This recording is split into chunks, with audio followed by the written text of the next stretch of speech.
Olá a todos vocês que estão acompanhando a programação da TV Câmara através do canal 61.4 com sinal digital, canal aberto, também pelo canal 4 da NET e pelo portal www.riopreto.sp.leg.br. Obrigado pela audiência. Este é o Câmara Cidadania, que hoje tem o prazer de receber o Dr. Luiz Carlos Melo dos Santos, advogado e professor universitário, que vai discorrer sobre um assunto muito interessante, terceirização. Obrigado por aceitar o nosso convite, doutor. Seja bem-vindo. Sou eu quem agradece, Hamilton. Muito obrigado. Falando em terceirização, o que se entende por ela, doutor? Bem, terceirização é uma modalidade de contratação de mão de obra, não é? A empresa, havendo necessidade de contratação, ela pode optar por fazer uso desse meio de contratação. De que maneira? Ao invés dela contratar pessoalmente o seu funcionário, ela contrata uma empresa e essa empresa vai oferecer os seus funcionários para efetivar aquela prestação de serviço. Há um contrato entre a empresa tomadora, que é quem recebe a prestação de serviço, e a prestadora. E qual a posição do judiciário, doutor, com relação a esse modelo de contratação? O Tribunal Superior do Trabalho tem uma certa resistência com relação a essa modalidade de contratação. Ele, na medida que o tempo foi evoluindo, ele acabou consolidando o seu posicionamento na súmula 331 do TST. E nessa súmula 331, o Tribunal Superior do Trabalho primeiro prevê que essa contratação de mão de obra por meio de empresa interposta é ilegal, né? Essa é a previsão do TST, num primeiro momento, né? Nessa súmula 331, o item 1 dessa súmula prevê exatamente isso, que é ilegal a contratação formando-se vínculo diretamente com o tomador de serviço. Mas ele acaba admitindo em alguns casos, não é? Até porque tem lei que autoriza, no caso do trabalhador temporário, no caso de serviços de vigilância, serviços de limpeza, conservação, enfim, qualquer atividade que possa ser caracterizada como atividade meio do tomador de serviço. Só por curiosidade, doutor, quanto tempo já existe esse modelo de terceirização aqui no nosso país? A legislação que regulamenta o trabalho temporário, ela é de 1974. Então, desde 1974... Já existe? Já existe. Não é novidade. A gente vê falar muito, tanto em setor privado quanto em órgão público, né? Exatamente. O senhor falou numa palavrinha aí, composta, atividade meio. O que vem a ser isso? Atividade meio, para o Tribunal Superior do Trabalho, é toda atividade que não esteja inscrita nos objetivos da sociedade no seu contrato social. Então, ao se constituir uma sociedade, você tem lá a previsão de quais são as atividades fim dessa sociedade. E se essa atividade não tiver nesse contexto, é passível de terceirização. De terceirização. Agora, as consequências, se não forem observadas as condições impostas por essa súmula que o senhor citou. E daí? As consequências quais são? Se eu não contratar, por exemplo, se eu optar por contratar uma atividade fim, a exceção para a terceirização de atividade fim é no caso de trabalho temporário. Aí é até possível se contratar para atividade fim. Tirando essa situação, atividade meio, limpeza, vigilância, só se for atividade meio. Ainda que a gente tenha a terceirização, então, fora dessas hipóteses, eu não posso contratar, senão vai haver vínculo direto com o tomador de serviço. O Poder Judiciário vai reconhecer esse vínculo com o tomador de serviço em se contratando fora dessas situações previstas na súmula. Mas há uma questão relevante. Ainda que eu esteja diante de uma contratação de atividade meio ou trabalho temporário, ou vigilância, ou limpeza e conservação, se na prestação de serviço estiverem presentes a pessoalidade e a subordinação jurídica, nesse caso, pode também haver o reconhecimento do vínculo com o tomador de serviço. Aproveite, doutor, explique para a gente, para o telespectador, essas duas palavras aí. Pois não. Pessoalidade, subordinação jurídica, para a gente entender melhor. São dois requisitos necessários para a caracterização da relação de emprego. Quer dizer, um sujeito que presta serviço para alguém, o fato dele prestar serviço para alguém não é suficiente para que ele seja caracterize reconhecido como empregado. Okay. Para ser considerado empregado, ele tem que preencher 4 requisitos: pessoalidade, onerosidade, não eventualidade e a subordinação jurídica. O que se entende por pessoalidade? Significa que a prestação de serviço tem que ser pessoal, tem que ser feita por aquele empregado, por aquela pessoa física. E ele não pode indicar uma outra pessoa ou se fazer substituir na lida por pessoa estranha ao tomador de serviço. Isso é pessoalidade. Entendi. Agora, em se tratando de terceirização lícita, o tomador de serviços, ele terá alguma responsabilidade com eventuais créditos trabalhistas do empregado terceirizado? Então, interessante isso, porque ainda que eu esteja isso demonstra bem a posição do Tribunal Superior do Trabalho. Ainda que eu esteja dentro daquelas situações em que há possibilidade da terceirização, ainda que no desenvolvimento da lida, da atividade, não haja pessoalidade e nem subordinação jurídica, então eu estou diante de uma terceirização legal, lícita, correta e adequada. Perfeito. Ainda assim, se o empregador, o chamado prestador de serviço, for inadimplente com relação a alguma verba trabalhista desse prestador de serviço, o qual eu sou tomador, eu vou ter uma responsabilidade subsidiária com relação a esses créditos. Então, desde que eu conste no título executivo como devedor. Então, vamos imaginar, a empresa tem os seus funcionários, eu acabo como tomador de serviço, eu contrato essa empresa, esses funcionários prestam serviço dentro da legalidade, perfeito, só que o empregador deles não paga horas extras, não paga fundo de garantia, por exemplo. Esses empregados entrando na justiça contra o seu empregador e também contra o tomador de serviço, esse tomador terá a responsabilidade subsidiária. Deixa eu te perguntar, doutor, quando o tomador ele assume a responsabilidade em cima de uma firma prestadora, ele tem que fazer uma triagem, obviamente, Exatamente. Quando não se há uma licitação, no caso de um órgão público, para ver todas essas causas, se tem alguma pendência trabalhista, como é que isso pode acontecer no meio do caminho, não é? Então, esse estudo prévio é necessário que se faça para não ter que pagar 2 vezes. Sim. Porque senão você acaba tendo que pagar 2 vezes. E se isso acontecer no meio do caminho, esse tomador, o contratante, ele tem o dever de fazer essa fiscalização.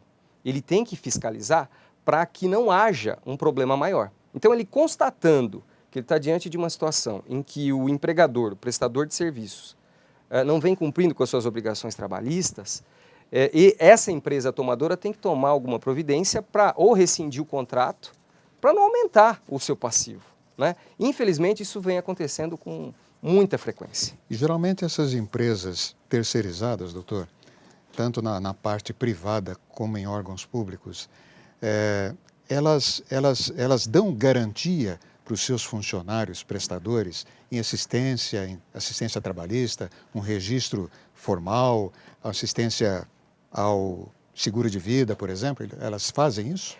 Em tese tem que fazer, né? Uma empresa, quando contrata um empregado, ela tem que respeitar toda a legislação aplicável àquela categoria. Um grande problema que a gente pode encontrar quando se trata da contratação do empregado de outrem é o enquadramento sindical desse sujeito. Porque é uma grande dificuldade que a gente pode se deparar. Quer dizer, ele vai ter direito às normas coletivas da categoria preponderante do empregador ou aquelas que se aplicam ao seu real empregador, que é o prestador de serviço. É interessante o caso da terceirização. Às vezes muita gente não sabe, né? A empresa que contrata uma prestadora, ela não assume os encargos justamente para deixar essa empresa assumir tudo. Só que a gente vê no decorrer do tempo, muitas empresas às vezes deixam de assumir, como o senhor mesmo já falou, férias ou alguma outra assistência, né? Mesmo trabalhista. Há muitos casos que chegam à justiça de empregados terceirizados contra o prestador e contra o tomador? Sim. É um volume bastante considerável. Bastante considerável. Principalmente no ramo da vigilância, limpeza, que acho asseio, que abrange mais, né, doutor? Exatamente. Agora, o referido projeto que o senhor falou está no Senado, né? Sim. O senhor acha que o texto vai sofrer mudança? Olha, Milton, a gente reza para que sofra. Na sua opinião. Né? A gente reza para que sofra, porque de fato o projeto tal como foi aprovado na Câmara dos Deputados, ele prevê a possibilidade de se terceirizar qualquer atividade, inclusive atividade atividade fim. Inclusive atividade fim. A gente pode hoje terceirizar a atividade fim para o trabalho temporário. Isso já é possível desde 1974. Mas definitivo? O problema é para qualquer atividade, porque a gente vai ter alguns efeitos drásticos quando se trata dessa questão, porque imagine esse problema da representação sindical. Você pode até, por vias tortas, enfraquecer o movimento sindical. Porque uma empresa de metalurgia, por exemplo, que tem um dos sindicatos mais fortes do Brasil, o curioso é que existe sindicalistas que defendem o projeto da terceirização. A maioria é contra, mas há alguns segmentos do sindicalismo que defendem a terceirização irrestrita, tal como aprovada, né? E o senhor acha, por exemplo, as grandes empresas, vamos citar, por exemplo, as montadoras de veículos, elas podem sofrer uma alteração? Elas podem ganhar esse espaço para terceirização também? Sim, sim. Inclusive, as montadoras, elas acabam até adotando um sistema parecido com esse já desde então. Porque, às vezes, ela compra o produto. Muitas vezes, isso é uma maneira de se tentar camuflar a terceirização, né? Ao invés dela, por exemplo, ela dela contratar a pessoa para montar o banco, ela contrata uma empresa que vai lhe fornecer o banco. Isso é feito também em confecções, né? Ao invés da pessoa, vamos dizer, eu contrato a costureira para prestar o serviço e me entregar o produto, não. Eu faço um pedido para uma empresa e isso enfraquece consideravelmente o poder dos empregados em negociar. É uma maneira perigosa que, na minha opinião, o Brasil não está pronto para enfrentar. Não está pronto, não? Infelizmente, não. O senhor acha que deveria haver discussões ainda entre vários segmentos e até com a classe política para se chegar num consenso? Eu acho que o interessante seria ouvir quem mexe com isso todo dia. E os ministros do Tribunal Superior do Trabalho assinaram um repúdio, todos os ministros, um repúdio a esse projeto, tal como foi aprovado. Então, quer dizer, quem está na ponta da linha, quem julga os casos, quem vê, quem conhece o dia a dia, sabe que, infelizmente, a terceirização implantada no Brasil, hoje, a terceirização é um método fantástico de contratação de mão de obra, mas não como ele vem sendo usado atualmente. Sim. Porque hoje, exceção feita ao serviço público, porque é conveniente a contratação, sim, porque há muitos ganhos, vamos dizer assim. Mas, do ponto de vista da produção mesmo, da produção privada, a gente tem uma dificuldade porque quando se trata do problema em si, você percebe que a contratação da empresa interposta é para economizar, ao passo que a terceirização teria outra finalidade. Eu contrataria uma empresa especializada que prestaria aquele serviço com melhor qualidade. E isso é óbvio, teria que ser mais caro e não mais barato. Verdade. Não é? Eu vou perder na qualificação. Eu não contrato o empregado, por quê? Porque eu vou perder tempo na sua qualificação, na sua formação. Eu já contrato uma empresa que já tem todo o pessoal prontinho. Exatamente. Não deveria ser mais barato, deveria ser mais caro. Nós vamos para um breve intervalo e o Câmara Cidadania volta já já. Um minuto só.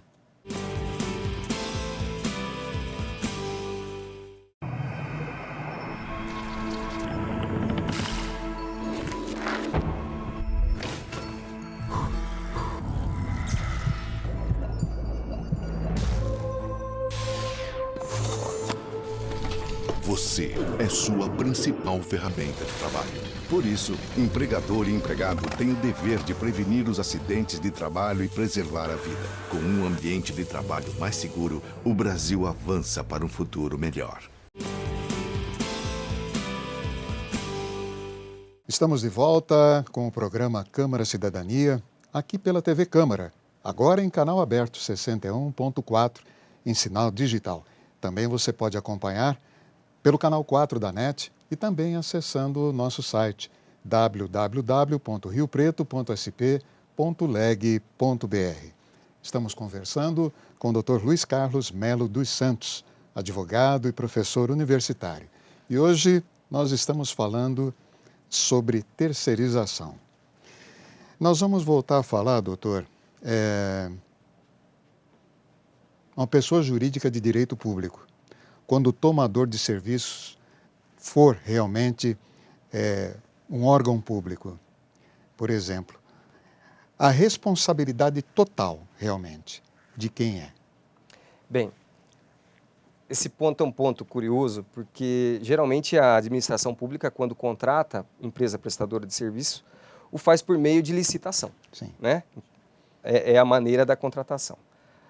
E o artigo 71 da Lei de Licitações, da 8666 de 93, ele prevê expressamente que quando a administração pública contrata por meio de terceirização, ela não tem qualquer responsabilidade subsidiária com relação aos créditos dos trabalhadores prestadores de serviço.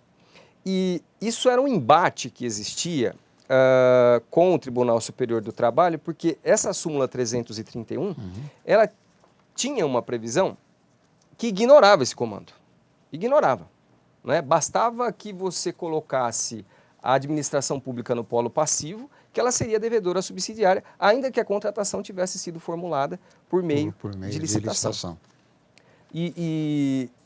Esse problema acabou resultando no ajuizamento de uma ação declaratória de constitucionalidade que pronunciou a constitucionalidade desse artigo 71 da Lei de Licitações e, em razão dessa decisão, o Tribunal Superior do Trabalho alterou essa súmula e passou a prever, de uma maneira um pouco diferente, ele continua responsabilizando a administração pública, mas aí ele faz referência ao artigo 71, a Lei 8666, no sentido de que o credor, nesse caso, tem que demonstrar que a administração pública não cumpriu com a sua obrigação de fiscalizar essa prestação de serviço, a tomada de serviço, melhor dizendo, né? Se ficar demonstrado que a administração não fez a fiscalização, aí sim ela vai ser responsabilizada subsidiariamente.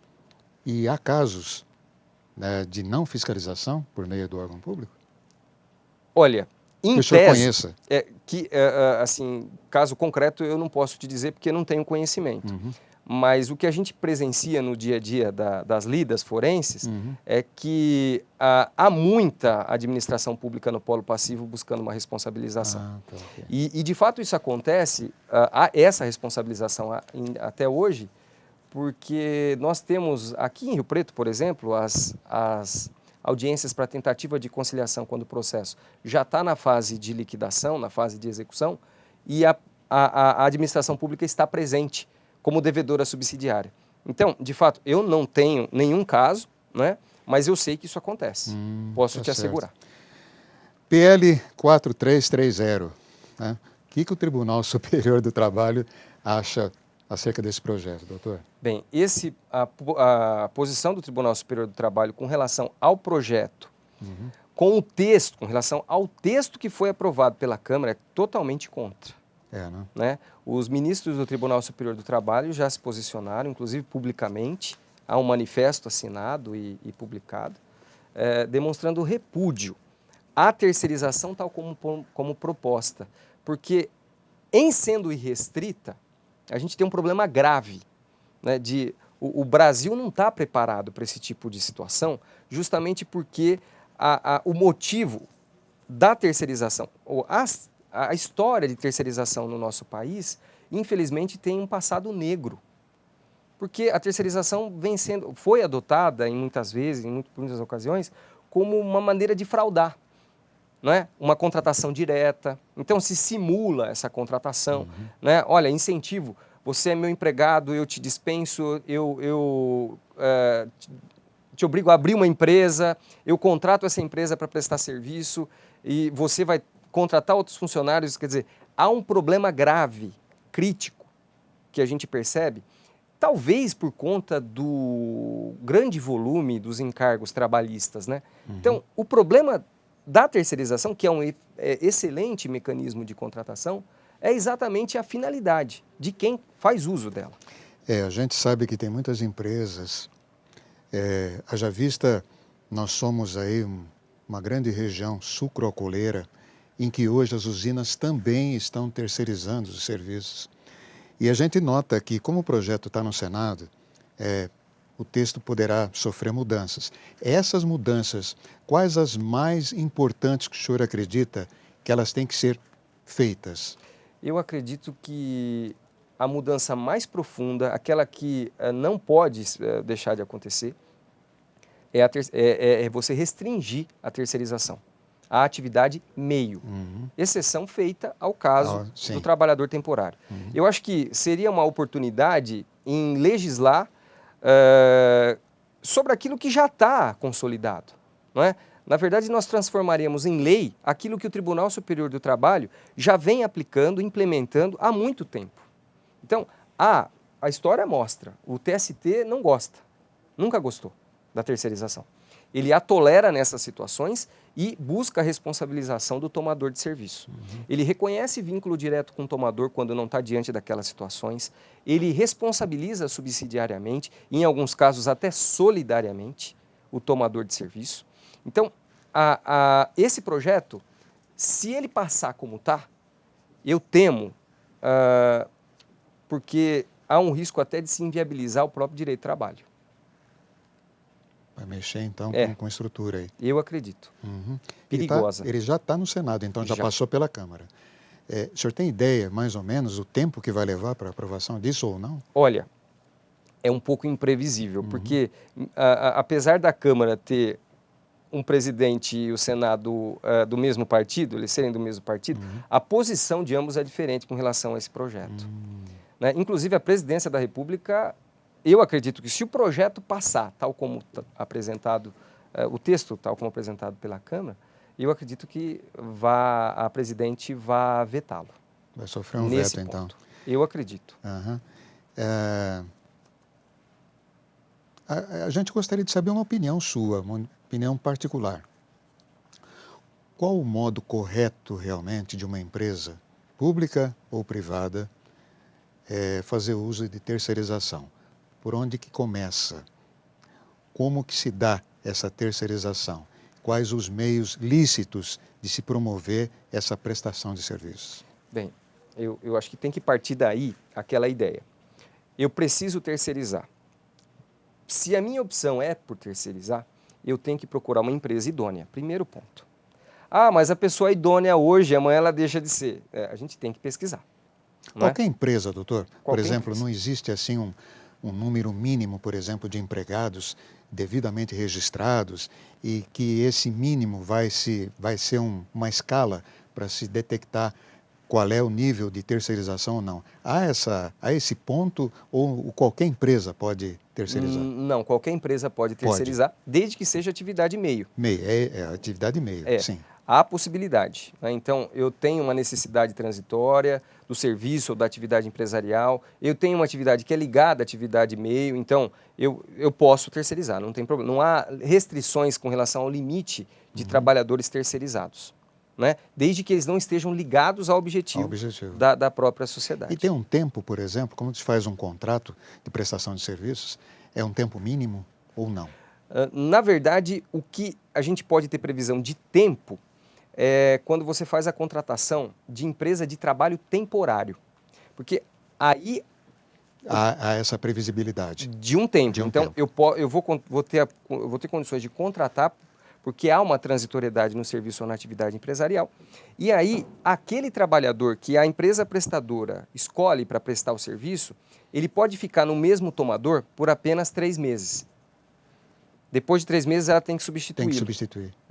Para evitar a tal da pessoalidade. Da pessoalidade. Né? Há a possibilidade dele chegar até 6 meses no mesmo tomador, mas isso no trabalho temporário apenas. O trabalhador, o que o senhor acha? Ele estando, por exemplo, dentro de uma terceirizada, é bom para ele? É bom para que ele entenda o que vem a ser uma prestação de serviços? E ele está ciente de que vai contribuir para essa tomadora? É bom para o trabalhador? Olha, eu tenho certeza que se a terceirização implementada hoje no Brasil fosse diferente, Naqueles moldes, realmente, ele optaria por ser empregado de uma empresa terceirizada. terceirizado. Mas como hoje se apresenta, infelizmente, é um problema. Quanto à parte de terceirização, por exemplo, de empresas de saúde, a gente nota que há uma rotatividade, justamente, talvez até seja por isso que o senhor citou, de tempo em tempo, e às vezes a outra empresa vencedora, que não tem um quadro formado ainda de trabalhadores, prestadores, às vezes não quer contratar aquelas pessoas que estavam na outra empresa. Isso acontece muito, doutor? Acontece porque há um problema. Você, às vezes, terceiriza, mas exige que aquele mesmo funcionário continue te prestando serviço. E isso é pessoalidade. Quer dizer, eu quero o Joaquim que tem que prestar serviço. Ou vários Joaquins que estão ali. Exatamente. Entendi. Então, esse problema acontece. E, às vezes, até por conveniência, né? A rescisão de um contrato aqui, a imediata contratação posteriormente, e a gente pode ter o risco aí de haver o reconhecimento de sucessão. Mas o senhor acha que isso é um vício já? O senhor acha que, por exemplo, esse projeto sendo bem dirigido e, obviamente, deve ter algumas emendas também o projeto, a gente crê que tem algumas emendas, vai beneficiar isso? Talvez modifique esse tipo de contratação, nesses moldes que eu falei? A ideia, o projeto é muito interessante, porque ele tem algumas abordagens que melhoram a terceirização. Né? O projeto é fantástico, tirando esse ponto relacionado à abertura, né, à terceirização irrestrita. Se esse dispositivo for suprimido, vai ser um avanço. Vai ser um avanço mesmo, né? Doutor, infelizmente, nós chegamos ao final do nosso programa. Obrigado mais uma vez pela sua participação e valorosa explanação. Ficamos conhecendo mais um pouco sobre terceirização. Obrigado. Eu que agradeço. Câmara Cidadania volta semana que vem com outro assunto de interesse do cidadão. TV Câmara, aqui é o canal do Legislativo.